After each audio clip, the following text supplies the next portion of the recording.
Introduction. You think you know the history of the papacy, the grand procession, the solemn pronouncements, the sacred traditions. But what if I told you that in the heart of Rome, the Vatican once became a theater of the macabre? A stage for a trial so grotesque, so unthinkable, it stains the very fabric of religious authority. This is not a fable. This is history. Unveiling the truth of the Cadaver Synod, when a dead man was dragged from his tomb, accused, judged, and condemned. Welcome to the 8th chapter. Chapter 1. The Dead Pope's Shadow. Our story begins not with a living pope, but with a lingering ghost. Pope Formosus. His reign was contentious, his actions divisive. He navigated a treacherous political landscape, caught between warring imperial factions. He crowned Arnulf of Carinthia as Holy Roman Emperor, a move that alienated the powerful Spoleto family. Formosus died in 896 AD, a natural death, some claimed. But his enemies, still seething, saw his demise not as an end, but as an opportunity. A chance to rewrite history, a chance to dismantle his legacy, even from beyond the grave. His papacy, though brief, cast a long shadow, a shadow that would soon envelop the entire Holy See in darkness. Chapter 2. The Ascent of Stephen VI. Into this volatile vacuum stepped Stephen VI. He was a protege of the Spoleto faction, fiercely loyal to their cause. He ascended to the papal throne in 896, mere months after Formosus's death. Stephen was a man consumed by ambition, fueled by political animosity. He saw Formosus not just as a former pope, but as a dangerous adversary, whose influence, even posthumously, threatened his own legitimacy. The Spoletos had been excommunicated by Formosus. Stephen, determined to appease his patrons and solidify his power, began to lay the groundwork for a retribution unparalleled in history, a vengeance that transcended the boundaries of life and death. Chapter 3. The Unholy Indictment. The whispers grew louder. Formosus, Stephen declared, had violated canon law. He had moved from one episcopal see to another, a practice known as translation, forbidden by ancient decrees. He had supposedly accepted the papacy while still Bishop of Porto. These were the formal charges. But the true indictment was political. Formosus had dared to defy the powerful Roman aristocracy. He had crowned the wrong emperor.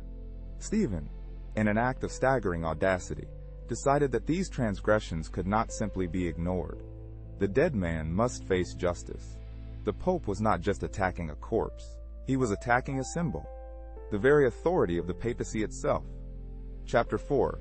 From Tomb to Tribunal. And so, the unthinkable began. In January of 897 AD, 9 months after his burial, Pope Formosus's body was exhumed from its tomb in St. Peter's Basilica. Imagine the scene. The desecration, the stench of decay, the horror of those tasked with such an unholy duty. Formosus's decomposing corpse, stripped of its burial shroud, was then dragged across Rome. It was brought before a synod of bishops in the Basilica of St. John Lateran. This was no ordinary trial.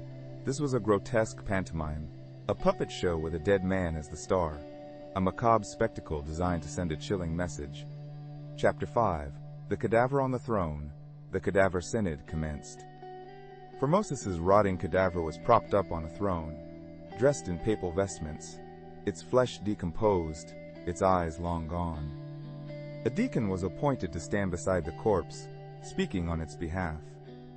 An advocate for the dead, forced to whisper answers to charges leveled against a silent, decaying figure. Stephen VI presided, his voice booming, accusing the mute remains of crimes against God and man. He demanded answers. He screamed accusations.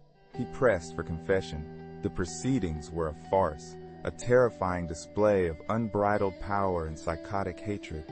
The very air in the basilica was thick with blasphemy. Chapter 6. The Verdict and the Mutilation. The verdict was predetermined. Formosus was found guilty on all counts. His papacy was declared null and void. All his acts, including his ordinations and consecrations, were retroactively invalidated. But the humiliation did not end there. Stephen VI, ordered the 3 fingers of the corpse's right hand, the fingers used for blessings, to be cut off, a ritualistic mutilation designed to strip away all traces of his pontifical authority. The body was then stripped of its robes. Formosus, once the vicar of Christ, was now reduced to a desecrated husk, his body a canvas for his enemies, vengeance. Chapter 7, The Tiber's Embrace. The indignity continued.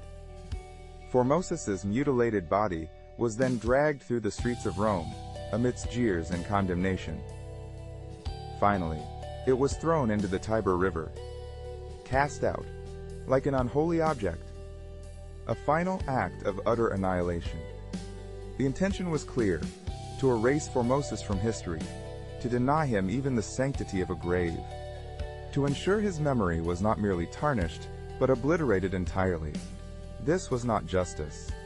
This was an act of pure, unadulterated political assassination, extending beyond the veil of death itself.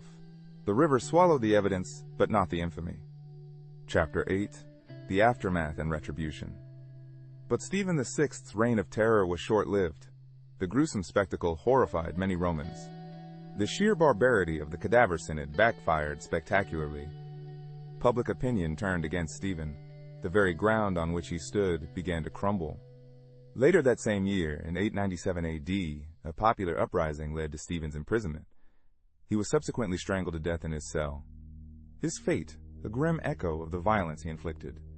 Formosus's body was later recovered from the Tiber by a monk and reburied. The Cadaver Synod became a chilling testament to the extremes of papal politics, a dark chapter the Church would rather forget. Conclusion.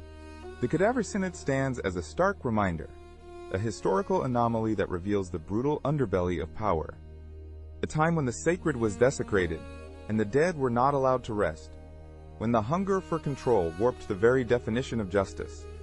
Formosus's spectral trial, Stephen's violent end, a cycle of vengeance that shocked even the most hardened observers.